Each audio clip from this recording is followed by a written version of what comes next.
Assalamualaikum warahmatullahi wabarakatuh dan selamat malam, salam sejahtera untuk kita semua masyarakat Halmahera Selatan dan sekitarnya. Kembali lagi bersama saya Maulana Patrasa di program Live Talk Show Bupati Gamang, program mengenal lebih dekat. Nah, saat ini saya sudah berada di kediaman Pak Iswan Hasim, Wakil Bupati Halmahera Selatan, yang mungkin di tengah COVID masyarakat sudah rindu, kangen, ingin disapa secara langsung, cuman karena ada prokes, protokol kesehatan, sehingga ada jarak di antara kita. Namun malam ini walaupun berjarak kita secara fisik, tapi kalian semua masyarakat Halmahera Selatan bisa langsung lihat di Facebook Bupati Gamang maupun Facebook Pak Wakil Bupati, juga ada live di sana. Nah, kita akan berbincang santai soal hal-hal yang lebih personal, lebih kekeluargaan. Kalau selama ini Monilia ada kebijakan yang untuk kepentingan masyarakat Halsel, kebijakan A, B, C, D, mungkin saat ini orang akan bercerita lebih dekat, lebih kekeluargaan, biar masyarakat Halsel juga tahu pemimpinnya, pewakil bupati ini secara lebih dekat, lebih kekeluargaan. Nah, tidak memberikan alasan yang tepat, saya tidak akan izinkan. iya. Apa saat itu alasannya? Saya tidak tahu mau ngomong apa. Saya cuma bilang begini sama Pak Rektor. Pak Rektor, kalau saya di Bandung, saya hanya sebutir pasir. Iya, betul. Orang seperti saya di Bandung banyak. Pak Rektor cari seperti saya itu banyak di Bandung. Saya hanya sebutir pasir, Bu. Tapi kalau Pak Rektor izinkan saya ke Ternate, mungkin di Ternate saya bisa jadi sebongkah batu. Iya, betul. Bisa lebih tempatnya lebih besar, dan mungkin tidak sebanyak orang yang ada di Bandung. Kayaknya dua itu, apa, ucapan itu menjadi dua saat ini. Itu, ya, jadi waktu itu begitu beliau dengar begitu, oke, Iswan, saya izinkan kamu kembali dan kamu dibebaskan dari seluruh beban beasiswa yang telah kamu terima. Luar biasa.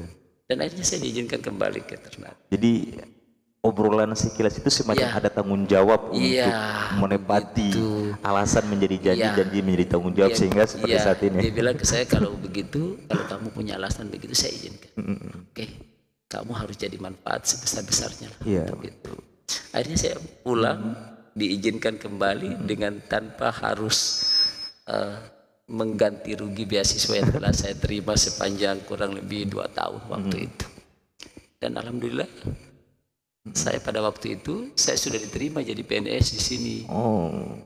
Jadi saya pulang, tinggal lanjut menjadi PNS di Maluku Utara waktu itu. Kemudian masuk di Maluku Utara di Bapeda waktu itu, tahun 2000. Saya ini masih sebenarnya PNS masih terhitung baru, tidak terlalu lama, karena saya PNS baru tahun 2000 waktu itu. Tahun 2000 selama 3 tahun saya di Bapeda Maluku Utara. Kemudian karena pemekaran, nah sudah saya pindah ke Halmahera Selatan. Halsel waktu itu diminta sama Pak Arif Yasin Wahid, kan kamu ikut saya lah ke Bacan. Udahlah, oke. Saya tidak tahu dan bagaimana, saya bismillah aja sudah ikut ke Bacan. Dan saya pindah dari tahun 2003, saya sudah tiba di Bacan, Halmahera Selatan. Tepatnya waktu itu kita sama-sama dengan Pak Arif Yasin Wahid tanggal 9 Juni tahun 2003. Jadi tanggal 9 Juni menjadi hari ulang tahun Halmahera Selatan itu dipilih pada waktu itu untuk tiba pertama kalinya caretaker bupati pertama Halmahera Selatan pada tanggal 9 Juni tahun 2003 di Pelabuhan Habibie. Itu yang penjemputan pertama. Jadi kalau orang tanya, kenapa tanggal 9? Sementara Rata-rata kabupaten kota pemekaran kan tepat pada tanggal 30 Mei. 30 Mei. Bulan tahun waktu itu karena dimekarkan bersamaan waktu itu. Iya. Tapi Halmahera Selatan dipilih tanggal 9 Juni. Karena pada saat itu kedatangan. Ditandai dimulainya aktivitas pemerintahan di Halmahera Selatan dengan tibanya caretaker pertama. Bupati pertama Halmahera Selatan Arif Yasin Wahid tanggal 9 Juni 2003 di Pelabuhan Habibie dan dengan pelantikan Pak Mudara Arif sebagai Sekda pertama. Iya. Halmahera Selatan. Itu. Nah, memang saya ikut betul itu pada waktu itu pertama kali. Jadi memang Pak Wakil ini pertama sekali pemekaran di sini. Gitu. Jadi setelah dari ini Kabak Umum ya? Kabak Umum. Dari Kabak Umum baru? Saya dari Kabak Umum kurang lebih hampir 3 tahun. 3 tahun. Saya pindah ke Keuangan. Ke Keuangan hampir 1 tahun. Setelah dari Keuangan saya pindah ke Perusda lagi. Hampir 1 tahun. Ke Perusda, Direktur Perusda hampir 1 tahun. Kemudian tahun 2006. Nah, saya jadi kepala Bapeda pertama. Bapeda. Iya. Pertama di sini. Bapeda tahun 2006. Nah, itu termasuk masih muda itu ya. Karena saya waktu itu saya belum 34 kan saya lihat. Iya. Itu Bapeda di masa pemerintahan Muhammad Kasubah. Pak Muhammad Kasubah. Jadi mulai dari caretaker sampai kayaknya jabatannya terus nih kan. Mulai dari Kabak Umum sampai pindah sampai ke Bapeda kan dua kepemimpinan. Ya sebenarnya masih ada satu lagi. Pak Said. Pak Said. Pak Muhammad Said ya. Caretaker kedua. Bahkan caretaker ketiga Pak Yunus Namsa. Oh iya. Oh iya karena pemilihan saat itu ya. Caretaker kedua, ketiga Pak Yunus Namsa.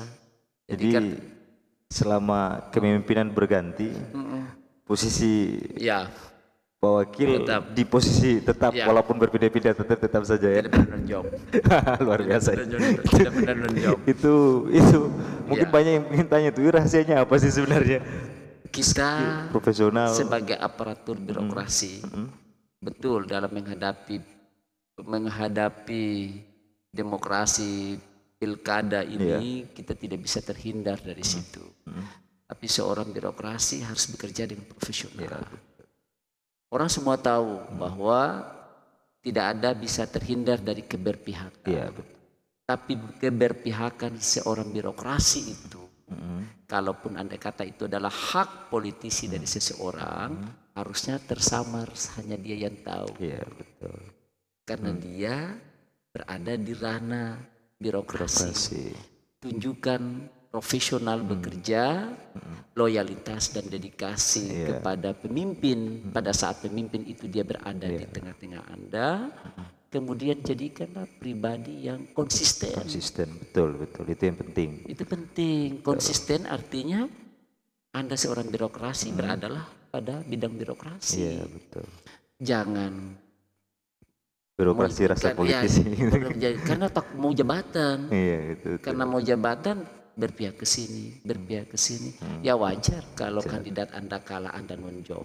Karena Anda memang berada di sana. Punya blocking sendiri gitu ya. Harusnya konsisten. Cuma itulah. Kita tidak bisa terhindar atas hal-hal sebegitu. Tapi kalau saya ingin menyarankan kepada kalau birokrasi konsisten dalam tugas. Berpenes-penes jadi pelajaran juga ini kan. Mengenai jabatan dan lain-lain kita melihat saja. Rezeki masing-masing. Saya garis tangan. Kalau segaris tangan itu apapun itu tetap jadi saja kalau. Bilang karton termaniso nanti akan terjadi. Ya nanti kalau misalnya maniso baiklah untung. Kalau maniso rugi ya wajar kalau tidak untung. Nah itu dia. Itu pelajaran bagi orang-orang yang memilih di jalur birokrasi. Memang profesional harus tunjukkan konsistensi. Kita harus konsisten, kita kerja maksimal, tunjukkan. Pada saat seseorang itu jadi pemimpin Anda, loyalitas dan dedikasi kerja maksimal. Loyalitas ditunjukkan daripada kinerja. Betul. Bukan asal Ini tunduk sampai Orang kerja tuh hidung cari, kenal di kaki. iya orang kerja tuh kan cari doi bukan cari muka. Ada dong istilah itu. Iya, iya. Kerja itu kan Perlu penting karena kita di era-era sekarang ini begitu banyak yang kita salah kaprah dan kita terjebak.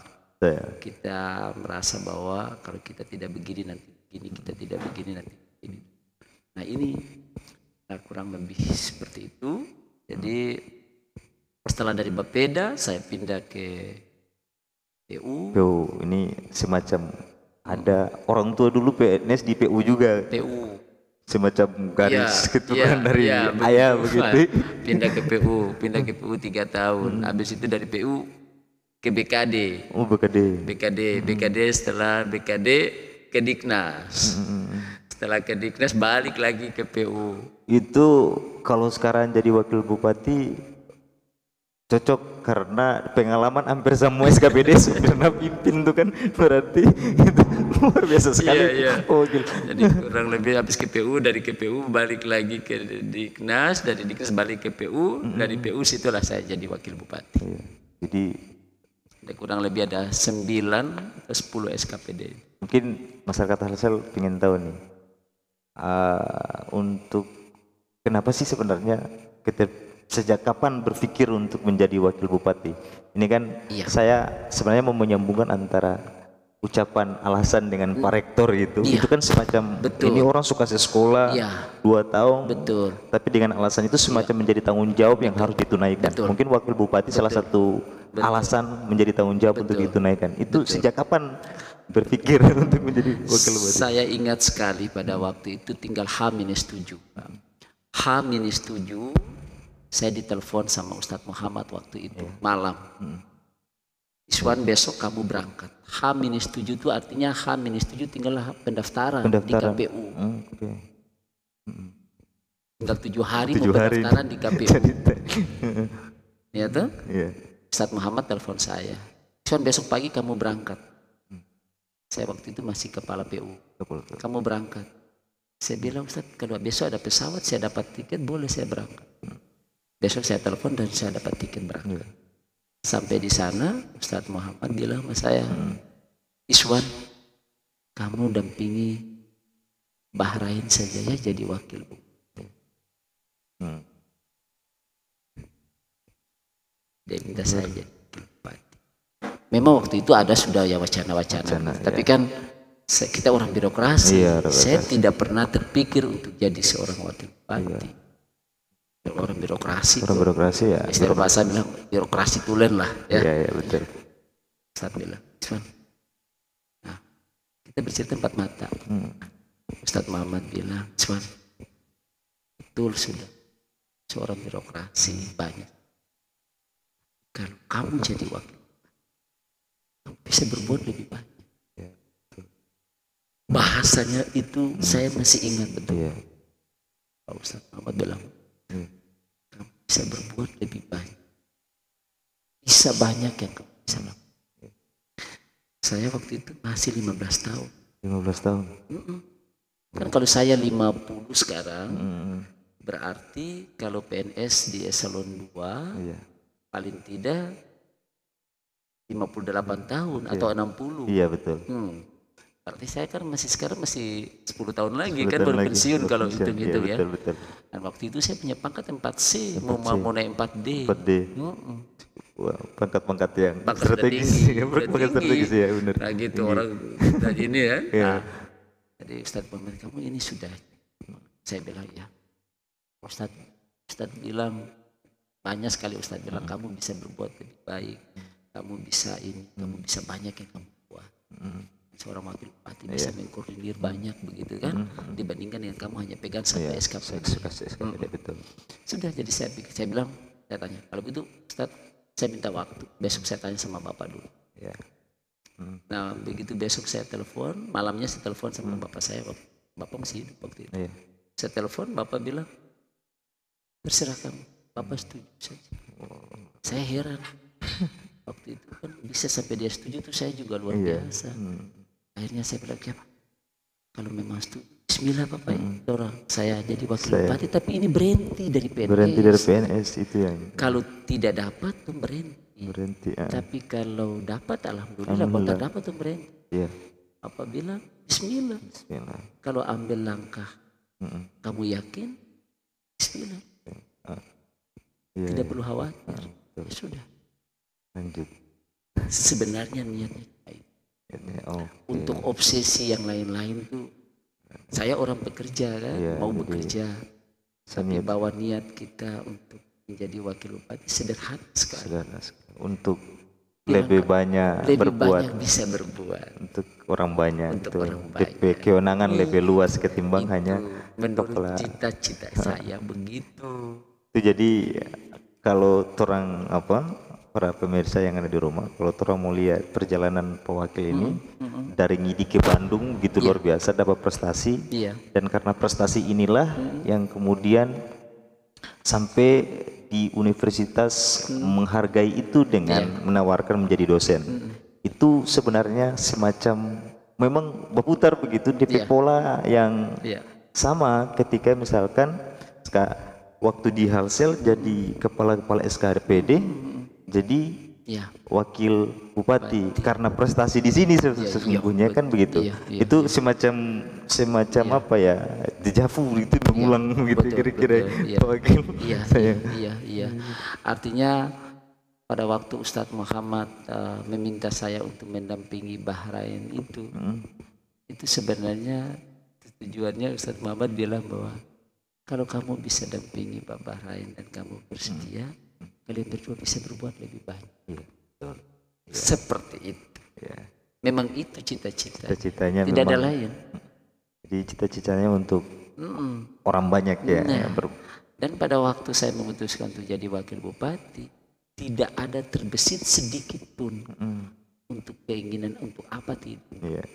Hanya satu saja, saya ingin mudah-mudahan saya bisa berbuat lebih banyak, begitu. Lebih bisa berbuat. Kalau dulu SKPD, saya dari SKPD ke SKPD di Diknas itu saya bisa ngurusin bagaimana proses pembelajaran di kelas, bagaimana seorang guru tuh harus bagaimana dan bagaimana pendidikan itu cuma satu kan begitu ya. Iya betul. Yang cuma ke SKPD. Tapi kalau misalnya kita jadi pimpinan ini kan banyak hal yang kita bisa monitor dan kita bisa lihat bagaimana ini harus sesungguhnya bisa kita lakukan. Ada yang bisa tong petik gitu, ada langkah-langkah profesional gitu ya, kerja keras kalau tong profesional di bidangnya gitu, orang konsisten, itu di mana saja akan orang percayakan orang gitu ya Pak Wakil. Nah nanti ini kan di periode akhir tinggal berapa bulan? 5 bulan? Tepatnya kita tanggal 23 Mei 2021. Tinggal beberapa bulan. Sekarang lebih sekitar 4-5 bulan. 4-5 bulan lagi, artinya sudah dekat. Sudah orang bilang bayang-bayang sudah depan mata, sudah tinggal. Apa pesan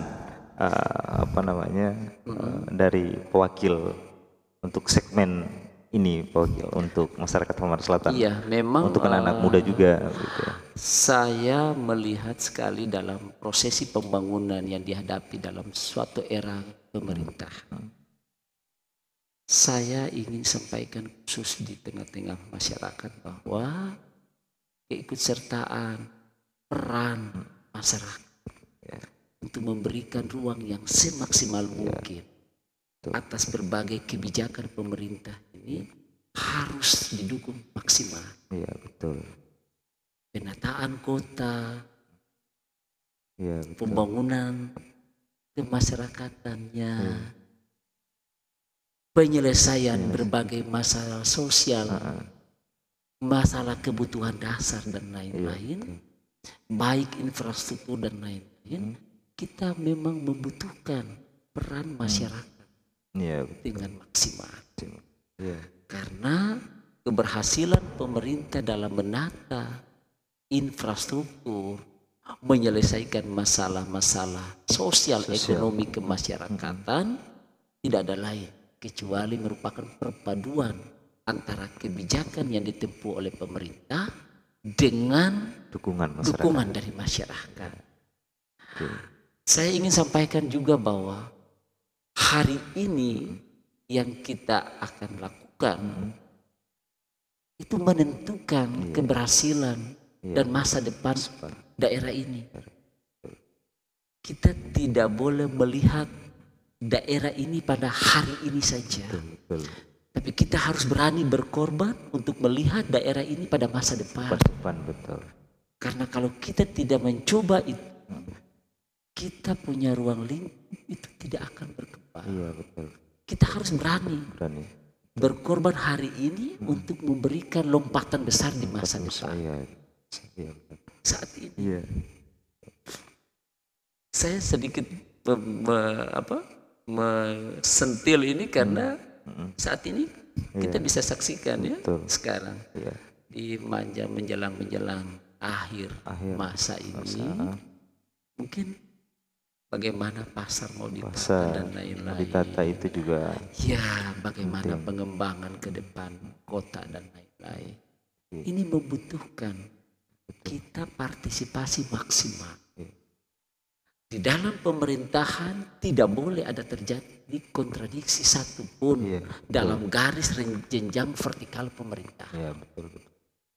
Kita akui bahwa mungkin dari sebuah kebijakan terkadang ada menimbulkan kontroversi satu dan yang lain. Tapi kalau kita mau lihat secara seksama dan membuka pikiran dan hati secara maksimal, dengan melihat ke depan kepentingan yang lebih besar, maka kita harus berani menentukan dan harus berani mengambil langkah maksimal. Betul.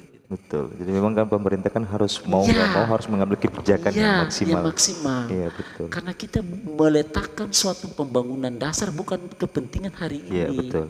Tapi memang kita butuh pengorbanan untuk hari ini. Iya, betul. Sehingga ke depan ini bisa jadi lebih baik. Ya, karena ibarat orang mau dapat ijazah S1 harus dari semester 1 dulu dong. Iya. Terus tiba-tiba langsung dapat ijazah kan gitu. Betul sekali. Itu yang saya ingin sampaikan. Pengorbanan saat ini untuk ke depan untuk masyarakat. Iya. Intinya juga untuk masyarakat. Iya, banyak begitu. Jadi bukan untuk karena kepentingan pemerintah saja, tapi ini untuk kepentingan publik. Apalagi kita daerah yang baru berkembang. Daerah yang masih menata kebutuhan ibu kota, pengembangan infrastruktur dasar yang dibutuhkan untuk suatu wilayah, itu butuh sekali keberanian kita dalam mengambil sikap-sikap keputusan untuk pengembangan wilayah. Itu penting. Karena kalau tidak, kita tidak bisa meletakkan dasar pembangunan untuk anak cucu yang akan tumbuh di masa depan. Itu sama dengan tadi waktu Tumbo cerita sebelum on air, ibarat produksi pertanian itu kan masa tumbuh nih, masa tumbuh. Produksinya panennya kan nanti ke depan, tapi bagaimana menyemai hasil pertanian itu agar dia lebih bagus kan harus dari sekarang ditata. Dalam suatu era pemerintahan itu pastilah harus ada hal-hal yang menjadi titik beratkan pola pembangunan yang memang menjadi bagian dari satu pemerintah. Ya, mungkin juga ini selain kebijakan ada komunikasi publik yang juga harus berjalan dengan baik begitu mungkin ini Pak Wakil. Jadi komunikasi publik harus dibuka secara maksimal. Jadi kita membutuhkan peran-peran aparatur, peran-peran aparatur negara ini maksimal dalam mengelola suatu kebijakan. Jadi kadang kan mungkin masyarakat ini mungkin dia bisa paham kebijakan itu, tapi bagaimana narasi kebijakan itu dibangun dalam komunikasi publik itu yang mungkin komunikasi dan tindakan antisipasi. Betul. Saya ingin menyampaikan bahwa menyelesaikan masalah itu jauh lebih sulit dibandingkan dengan kita mengantisipasi supaya permasalahan jangan jadi. Betul. Nanti masalah sudah jadi baru kita menyelesaikan. Susah. Cari solusi. Solusinya kita harusnya mengantisipasi. Betul. Jadi berani melihat kira-kira kalau begini ini nanti bagaimana, kalau begini ini jadinya bagaimana. Kalau buat kebijakan ini antisipasinya agar bagaimana komunikasi publik itu dibangun agar orang bisa paham dan bisa terima kebijakan itu. Betul. Itu penting. Karena kalau tidak nanti pada waktu kita sudah ketuk palu baru terjadi miskomunikasi yang menyebabkan berbagai macam kendala yang masyarakat. Betul sekali. Terima kasih Pak Wakil. Ini di malam tahun baru nih, di tengah harusnya mungkin bersama keluarga.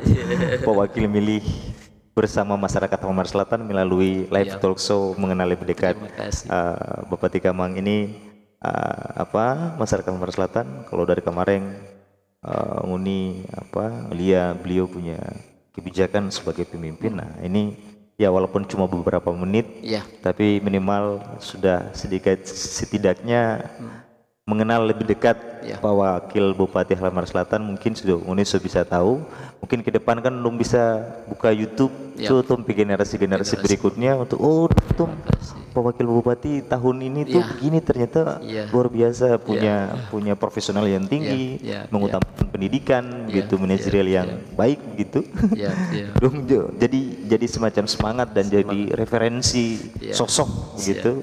Karena ya kan juga ada di YouTube, di Facebook juga. Mungkin itu saja mengenal lebih dekat dengan Pak Wakil Bupati Halmahera Selatan. Saya Maulana Batarasa. Assalamualaikum warahmatullahi wabarakatuh dan selamat malam. Terima kasih Pak Wakil.